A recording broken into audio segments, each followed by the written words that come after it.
ময়মনসিংহের গফরগাঁও উপজেলায় যুবদলের সিনিয়র যুগ্ম আহ্বায়ক কামরুজ্জামান সোহাগের ৫ম মৃত্যুবার্ষিকীতে আলোচনা সভা ও মিলাদ মাহফিল অনুষ্ঠিত হয়েছে। গফরগাঁও উপজেলা যুবদলের আয়োজনে ২৮ জানুয়ারি মঙ্গলবার দুপুরে সোহাগের বাড়িতে যুবদল ও অঙ্গ সংগঠনের নেতৃবৃন্দরা কবর জিয়ারত ও পুষ্পস্তবক অর্পণ করেন। গফরগাঁও ইউনিয়নের পড়শিপাড়া বাইপাস সংলগ্ন যুবদলের কার্যালয়ের মিলাদ মাহফিল, দোয়া ও আলোচনা সভা অনুষ্ঠিত হয়। গফরগাঁও উপজেলা যুবদলের আহ্বায়ক সর্দার মোহাম্মদ খুররমের সভাপতিত্বে বক্তব্য রাখেন পৌর যুবদলের সভাপতি সাইফুল ইসলাম রিপন, ময়মনসিংহ জেলা যুবদলের সহ সাংগঠনিক সম্পাদক আনসারুল ইসলাম, গফরগাঁও উপজেলা যুবদলের যুগ্ম আহ্বায়ক গোলাম মোস্তফা, উপজেলা যুবদলের যুগ্ম আহ্বায়ক নাহিদুল ইসলাম নাহিদ, উপজেলা যুবদলের সদস্য হানিফ খান, গফরগাঁও উপজেলা স্বেচ্ছাসেবক দলের আহ্বায়ক মীর মোজাম্মেল হক মনন, উপজেলা স্বেচ্ছাসেবক দলের যুগ্ম আহ্বায়ক দিদারুল ইসলাম দিদার, পৌর স্বেচ্ছাসেবক দলের সদস্য সচিব আজহারুল ইসলাম রিজভী, পৌর স্বেচ্ছাসেবক দলের যুগ্ম আহ্বায়ক আব্দুল্লাহ আল বাপ্পি, ইউনিয়ন বিএনপি সাধারণ সম্পাদক সোহরাব হোসেন সোহরাব, গফরগাঁও থানা যুবদল নেতা উজ্জ্বল কাজী, রসুলপুর ইউনিয়ন যুবদল নেতা মোহাম্মদ মাহবুবুল মেম্বার, ইউনিয়ন যুবদল নেতা হাবিবুল্লাহ সহ উপজেলা বিএনপির অঙ্গ সহযোগী সংগঠনের নেতৃবৃন্দরা। সে সময় নেতাকর্মীরা বলেন,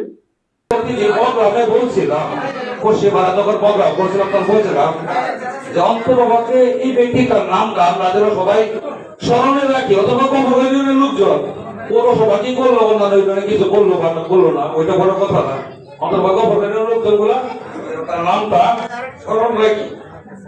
আমরা যারা তার রাজনৈতিক সহযোগিত ছিলাম, পারিবারিক ভাবেও যার কাছাকাছি ছিলাম, বন্ধুবর সোহাগের বিধি আত্মার মাগফিরাত কামনা করছি। সোহাগ অত্যন্ত ভালো ছেলে ছিল, সজ্জন ব্যক্তি ছিল। তার সবচেয়ে বড় গুণ ছিল সে খুব সহজেই মানুষের কাছে গিয়ে মিশে যেত। আমার জানা মতে সোহাগের সাথে আমি, এখানে রিজভী আছে, খুররম ভাই, আনসারুল, আমরা সেই আওয়ামী লীগ 2010 সালে যে সরকার গঠন হয়েছিল ৯০৩০ ডিসেম্বর, এরপরে 2010 সাল থেকে আমাদের বিরুদ্ধে মামলা শুরু হয়। আমরা মূলত তখন যখন ক্যাপ্টেন গ্যাস গফরগাঁও এমপি ছিল, তখন আমরা এলাকাতেই লুকিয়েছিলাম। এরপরে মামলা হলে হাজিরা দিয়ে আবার এলাকাতেই অবস্থান করতাম। এরপরে 2014 সালে 5 জানুয়ারি যখন নির্বাচন হলো, সেই জানুয়ারির নির্বাচনের আগে সারা বাংলাদেশে যে আন্দোলন শুরু হয়েছিল যে আওয়ামী লীগের অবৈধ নির্বাচন করতে দেওয়া হবে না, সারা বাংলাদেশের ন্যায় আমাদের গুলি হয়তো মিডিয়া কভারেজ করে নাই। আমি মনে করি বিগত 5 জানুয়ারি 2014 সালে শেখ হাসিনা যে অবৈধ নির্বাচন করেছিল, বাংলাদেশে যে আন্দোলন হয়েছিল, গফরগাঁও এই কামরুজ্জামান সোহাগের নেতৃত্বে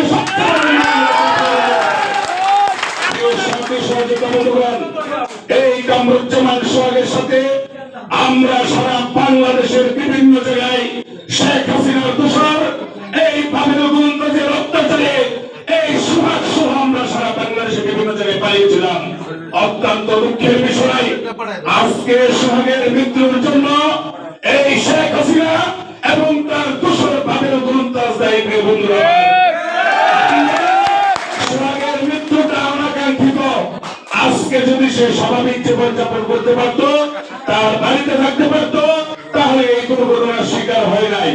একটা মানুষ পালিয়ে থাকতে গেলে তার মানসিক ভাবে কতটুকু যন্ত্রণা হয়, এটা আমরা উপভোগ করেছি। আমার সোহাগের কথা যাওয়ার সময় আমাদের মনে মরবো, সেই সময় আমরা কমপক্ষে একবার আলহামদুলিল্লাহ সূরা বা একবার কুরআন সূরা বা একবার দোয়া শরীফ যে কোনো একটু সূরা করে তার নামে কোশিশ করব। এইটুকু করলে আমাদের কামরুজ্জামান সোহাগ ইনশাআল্লাহ যদি পরকালে কোনো সোহাগের আজকে মৃত্যু বার্ষিকী উপস্থিত হয়ে কিন্তু এই কথাটা বলতে পেরেছি, তার জন্য খোদার কাছে লাখো শুকরিয়া। আপনারা ক্ষুধার্ত মানুষ, এখন খাবার খাবেন, আপনাদেরকে ধৈর্য যদি ঘটাবো না। আমি সোহাগের আত্মার মাগফিরাত কামনা করে তার যেন আল্লাহ ব্যস্ত নসিব করে এবং তার পরিবার যেন এই সুখ হইতে পারে। আজকে এই সোহাগের পঞ্চম মৃত্যুবার্ষিকী উপলক্ষে আমরা সোহাগের সাথে দীর্ঘদিন যাবৎ রাজনীতি করেছি, জেল জুলুম মামলার শিকার হয়েছি। সোহাগ যে কষ্ট করেছে এই দলের জন্য, আর দ্বিতীয় যুব দলে এরকম কষ্ট কেউ করে নাই। সোহাগের উপর যে অত্যাচার জুলুম নির্যাতন হয়েছে এটা মেনে নেওয়ার মতো নয়। আজকে আওয়ামী লীগ ফ্যাসিস্ট সরকার এই সোহাগের পরিবারটাকে ধ্বংস করে দিয়ে তছনছ করে দিয়েছে, অত্যাচার জুলুম নির্যাতন করে মামলা হামলা দিয়ে। সোহাগের একটি ছোট ছেলে রয়েছে আবিদ, এই যে পাশে বসে আছে। এই ছেলেটির প্রতি সকলের কাছে অনুরোধ থাকবো, এই ছেলেটি যেন মানুষের মতো মানুষ হতে পারে। আপনারা সকলে এই ছেলেটির প্রতি লক্ষ্য রাখবেন এবং দোয়া করবেন, মহান আল্লাহ তাআলা যেন সোহাগকে ব্যস্ত নসিব করে এবং এই ছেলেটা যেন আমাদের মানুষের মতো মানুষ হতে পারে, তার বাপের সুনাম ধরে রাখতে পারে। এই বলে আমার বক্তব্য শেষ করছি। আসসালামু আলাইকুম। সোহাগ মৃত্যুবরণ করেছিল, অকাল মৃত্যু একটা অ্যাক্সিডেন্টের মাধ্যমে। আমরা কখনোই বিশ্বাস করতে পারি নাই বা এখনো বিশ্বাস করি না যে কামরুজ্জামান সোহাগ আমাদের মাঝে নাই। এটা আমরা ভাবলে আমাদের হৃদয়ে রক্তক্ষরণ হয়। আজকে রাজনৈতিক কোনো আলোচনা নয়, আমরা সোহাগের জন্য, সোহাগের পরিবারের জন্য আমরা সকলেই খালি খাস নেতে দোয়া করবো, সোহাগ যেন জান্নাতবাসী হয়। ছেলেকে যেন আমরা সোহাগের ছেলে মনে করি, আমরা প্রত্যেকেই যেন আমাদের সন্তান হিসেবে, আমাদের বিএনপির পরিবারের সন্তান হিসেবে যেন এই সোহাগের সন্তান এবং সোহাগের পরিবারের প্রতি লক্ষ্য রাখি এবং সোহাগের ছেলেকে যদি আজকে আমরা প্রতিষ্ঠিত করতে পারি তাহলে মনে করবো আমাদের জীবনটা ধন্য এবং সোহাগের স্মৃতিটা আমরা এই ছেলের কাছে পাবো। তাই আমার যে সদস্য এবং বিএনপির সকল অঙ্গ সকলের প্রতি এই সোহাগের ছেলের প্রতি একটু নজর রাখার জন্য উদাত্ত আহ্বান জানাচ্ছি। উপস্থিত হয়েছে সবাইকে আমার মন থেকে কৃতজ্ঞতা প্রকাশ করছি। যারা আমার ভাইয়ের সাথে আন্দোলন সংগ্রাম রাজনৈতিক জড়িত ছিলেন, চলাকালীন অথবা চলার পথে তর্কে বিতর্কে কোন সময় যদি আমার ভাই আপনাদের কোনো মনে কষ্ট দিয়ে থাকে তাহলে মাফ করে দেবেন। আমার ভাই আজ এই দুনিয়ার নাই, এই আওয়ামী লীগ সরকার আমার বাইরে এই দুনিয়া থাকতে দেয় নাই। ভাষা আসলে বলার মতো ভাষা নাই, বললে লিখে প্রকাশ করার মতো নাই। দীর্ঘ সময় একসাথে চলাফেরা, এত স্মৃতি দীর্ঘ সময়। ওনার এমন কোন আত্মীয় স্বজনের বাড়ি নাই যে আমি যাই নাই, সে আমার এমন কোন আত্মীয় স্বজনের বাড়ি নাই যে সে আমার সাথে যায় না। আমরা দুইজন একসাথে 20 বছর 22 বছর একসাথে কোন জায়গায় বেড়াইতে গেলেও ও বেড়াইতে গেলেও ওরা আমার নিয়ে যেত, আমার আত্মীয় স্বজনের বেড়াইতে গেলে আমি নিয়ে যেতাম। আর আন্দোলন সংগ্রাম আমরা কোনো সুখের দিন কাটাইতে পারি না, তার সাথে সম্পর্কটাই গভীর সম্পর্কটা হয়েছে এই বিরোধী ফখরুদ্দিনের আমলে। এর আগে চলাফেরা ছিল কিন্তু ফখরুদ্দিনের আমলে এর ফলে দুঃসময়টা একসাথে অতিবাহিত করছি। তা আসলে সোহাগের অভাব শূন্যতা এটা প্রতি মুহূর্তে আমার চেয়ে বেশি কেউ মানে একাকিত্ব সহ কি ধরনের যন্ত্রণা কষ্ট প্রতি মুহূর্তে আজকে যে পরিস্থিতির মোকাবেলা হয় প্রতি মুহূর্তে, তখনই তার এই অভাবটা অনুভব করি। অনেক সময়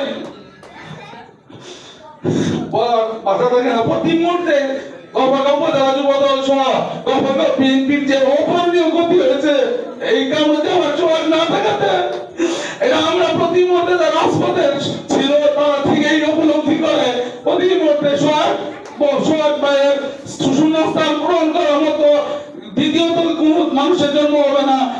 উপজেলা বিএনপি সহযোগিতার জন্য যা দিয়ে গেছে সকল কিছু ও প্রতি মুহূর্তে এই দুঃসময় বিরোধী দল থাকা অবস্থায় প্রতিটা মানুষের সমস্যার জন্য কাজ করতো, এইভাবে কাজ করতো যে একটা না একটা সমাধান সে দিয়েই ছাড়তো। ন্যায়পরতা কর্মী বান্ধব, সে যে জায়গায় যেত সেখানে তার কর্মী তৈরি হতো। সোহাগ এমন একজন নেতা ছিল যে আমরা যখন আন্দোলন সংগ্রাম করতাম, যখন আমরা খুব ভোরে ঘুম থেকে উঠে মিছিল করতাম, যখন আমরা ট্রেন থামাইতাম, আমরা সিদ্দিক সাহেবের বাড়িতে ঘুমাই থাকতাম, কিন্তু সোহাগ তার লোকজন নিয়ে জিনিসপত্র নিয়ে আমাদেরকে ঘুম থেকে উঠাইতো, উঠে বলতে ভাই চলেন ট্রেনের সময় হয়ে গেছে, রাস্তা আমরা অবরোধ করবো। এই কথাগুলো এখনো মনে পড়ে। যখন আমরা 1400 পরে পড়ায় থাকি বিভিন্ন জায়গায়, তখন আমরা ভাড়ায় থাকি, আমার সাথে প্রায় দেখা হতো। আমি ওখানে পড়ায় থাকতে গিয়ে একটা দোকান নিয়েছিলাম মোবাইলে, প্রায় সময় সে আমার দোকানে গিয়ে আড্ডা দিত। কিন্তু আমি গভর্নমেন্ট থাকাকালীন সে অ্যাক্সিডেন্ট করে মারা যায়। সেই অ্যাক্সিডেন্টটা কিন্তু সে পড়ায় থাকার জন্য হয়েছে। এই সেই ফেসিস সংস্কারের যেহেতু গভর্নমেন্ট থাকতে পারে, তাই তার এই অনাকাঙ্ক্ষিত মৃত্যুর জন্য আমরা সেই সংস্কারকে দায়ী করবো। এখানে অনেক বক্তব্য দেওয়ার কিছু আছে, কিন্তু আমি কি বলবো, আমার ভাষা নেই বলার মতো। সোহাগকে হারিয়েছি, এরকম সোহাগ আর তৈরি হবে কিনা সন্দেহ আছে।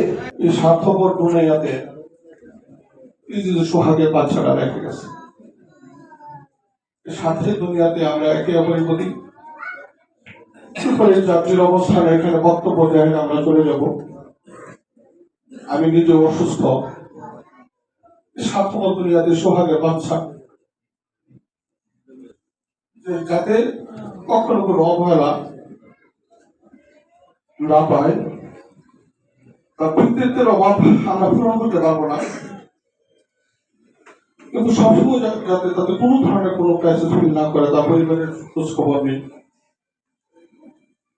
পাশাপাশি সোহাগের ভাই, সোহাগের মা, দীর্ঘদিন আমরা দেশে সরকারের বিভিন্ন কারণে আমরা প্রোগ্রামগুলো করতে পারি না, কিন্তু এখানে আন্দোলন আছে, আরো যারা আছে, আমরা বিভিন্ন সময় বিভিন্ন মিলাদ মহবিল কাঙ্গালি করেছি আমরা সার্থকতা এবং সোহাগের ফ্যামিলির পাশে। ঠিক আছে, আমরা পাশে দাঁড়িয়েছি, এটা আমাকে জানেন না। আমি সকালকে অনুরোধ করবো সোহাগ যাতে চিরদিন আমাদের মাঝে বেঁচে থাকে। আজকের এই দিনের পরে সকলে মিলে একটা উদ্যোগ নিয়ে তার সন্তান যাতে ভালোভাবে চলতে পারে, তাদের মিলটা যাতে ভালোভাবে চলতে পারে, এই ব্যবস্থা করি এবং সকলে সোহাগের রূপে মাথা কামনা করি।